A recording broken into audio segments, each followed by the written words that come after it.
Mga kapuso, hibaloon nato ng pinakaulihi nga lakat sang panahon upod kay Pag-asa Iloilo weather forecaster John Michael Jongon.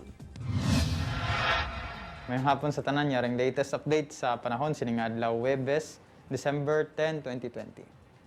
Sang alas 10 sang aga, mayara kita ginabantayan nga LPA, uli nga nakitaan 80 kilometers northwest sang Calapan City, Mindoro. Sa subong mo ni magadala sa mga pag-ulan sa southern and central Luzon. Sa subong mahina man lang chance saya mag-develop sa kabagyo. Kag ang amihan or northeast monsoon ang padayon nga mag-aapekto sa extreme northern Luzon. Kita naman sa western Visayas, generally fair weather condition.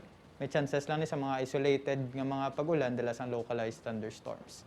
Ang aton nga adlaw magasilak alas 5:58 buwas aga, magatunod alas 5:28 buwas nga kasisidmon. Gikan diri sa Pag-asa Iloilo, John Michael Jongon.